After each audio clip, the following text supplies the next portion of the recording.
Le but est de réaliser cet assemblage, donc à l'aide des plaques qui ont déjà été dessinées auparavant, avec deux configurations, 4 trous et 2 trous, et d'utiliser des éléments de la toolbox, ici des vis à tête cylindrique et creuse 6 pans avec des rondelles plates. Alors comment réaliser ceci? Donc fichier, nouveau assemblage, ok. Là, je pourrais parcourir, bon, il reconnaît l'exercice que j'ai fait précédemment, ça n'a pas d'importance. Voilà, donc ici, je vais aller chercher la plaque que j'avais dessinée et je vais la faire glisser à l'intérieur de SolidWorks. Donc là, actuellement, il me propose de choisir une des configurations. Je peux prendre celle-là. Voilà, je vais tourner la plaque. Maintenant, il faut que je remette une seconde plaque. Donc, plusieurs possibilités. Soit venir reglisser, soit je clique dans l'arbre, je viens cliquer sur CTRL et je clique dans la fenêtre pour copier en fait cette plaque. Ou alors, je viens sélectionner la plaque ici, je maintiens CTRL, je glisse et il va de la même manière copier cette plaque. Donc, je vais la déplacer légèrement. Il faut maintenant mettre des contraintes d'assemblage. Donc, contraintes. Entre la face qui est ici et la face du dessous, il faut que je les rende coïncidentes. Voilà. Le trou qui est ici et le trou taraudé, je les rends coaxiaux, ce qui est proposé.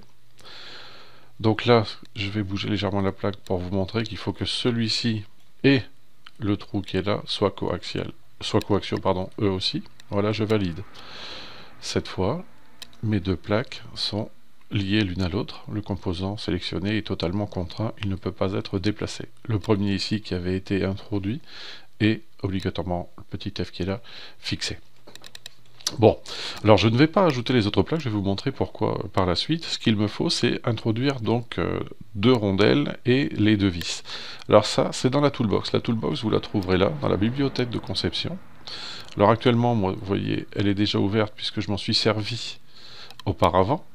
Vous, normalement, vous avez donc ceci, Toolbox, 3D Central et contenu SolidWorks, et vous avez même peut-être à activer cette Toolbox si c'est la première fois que vous vous en servez.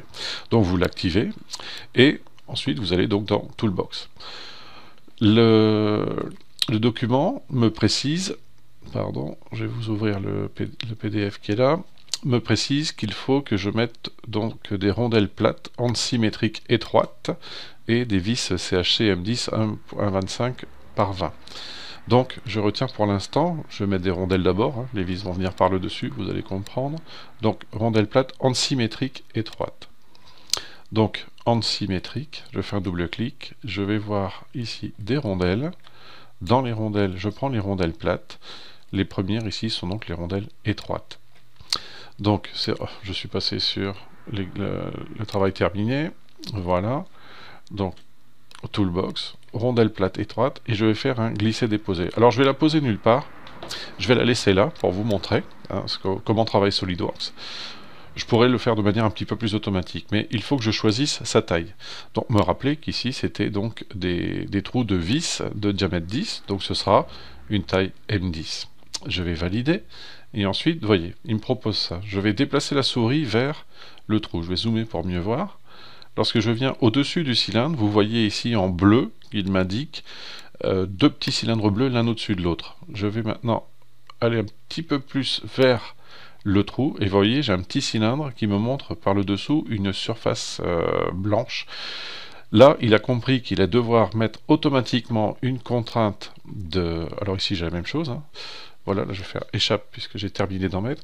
Donc il a compris automatiquement qu'il allait mettre une contrainte de coïncidence sur le dessous de la rondelle et une contrainte de coaxialité entre la rondelle et le trou. Donc ça aura été construit ici de manière automatique. Ça c'est quand même très pratique. Bon, cette rondelle-là, je vais la prendre et je vais la supprimer. Tout simplement au clavier, oui. Maintenant que les deux rondelles sont posées et que les contraintes ont été mises de manière automatique, je clique ici et je vais venir chercher mes vis. Donc je suis toujours en antisymétrique, je reclique là, dans les vis, je vais chercher une vis à 6 pans creux. Alors ne vous fiez pas à l'image qui est là, où on reconnaît une vis hexagonale. Moi, je veux une vis à 6 pans creux, on la reconnaît un petit peu mieux ici. Donc CHC, cylindrique hexagonale creuse. Je prends cette vis et je vais venir là, au contact de ma rondelle. Voilà. Là. Je lâche. Et, alors, vous voyez, il n'a pas accroché la vis dessus. Donc je vais faire échappe, je vais recommencer pour bien vous montrer. Je prends et je viens là, quelquefois, SolidWorks c'est un peu... Voilà. Cette fois-ci, je pose la vis. Il me dit aussi, il a reconnu, hein, cette fois-là, diamètre M10, si jamais je voulais mettre un petit peu plus, je mets, et je vois ici une petite flèche. Alors cette petite flèche, si vous regardez bien, il a pris une dimension par défaut, la vis n'est pas suffisamment longue. Je vais tirer dessus, et je vois une échelle là sur le côté, 25, la vis sera trop longue, 30, la vis sera beaucoup trop longue, je dois aller jusque 20. Alors si je continue comme ça, j'ai en fait les dimensions des vis normalisées des fabricants. Vis de diamètre 10 et de longueur 20. Une fois que celle-ci est posée, je valide et je vais aller en poser une seconde juste à côté. Je retrouve la même chose que pour la rondelle tout à l'heure, les deux petits cylindres bleus, puis le cylindre sur la surface me disant qu'il a compris qu'il devait la mettre coaxiale et la mettre coïncidente sur la rondelle. Donc j'ai posé maintenant mes deux vis et mes deux rondelles. Alors, de manière à faciliter le travail, je pourrais reprendre une plaque, mettre les coïncidences, mettre des rondelles, mettre des vis. Je vais vous faire découvrir un outil qui va être très pratique. Je n'enregistre pas mon assemblage pour l'instant, vous devriez le faire vous, je vous le conseille. Donc, dans Insérer des composants, vous avez copié avec les contraintes. Observez bien ce que ça fait. On vous dit quel composant voulez-vous copier. Je veux copier celui-ci. Une fois que vous avez copié ce composant, vous dites je pourrais peut-être aussi emmener les rondelles et les vis. Eh bien, sélectionnez-les de la même manière. Bouton droit de la souris, comme indiqué, pour passer à l'étape suivante. Quelles sont les contraintes à répéter? La contrainte de coïncidence qui est ici, qu'il me propose en premier. Eh bien, lorsque je vais copier, je vais donc vouloir que la pièce vienne se poser sur celle-ci. Observez ce qui se passe, il a pris les éléments que j'ai choisis et il les pose sur le dessus de la plaque. Ensuite, la coaxialité qui correspond à la première vis, qui est là en violet et en orange lorsque je passe dessus, correspond à ce trou-là.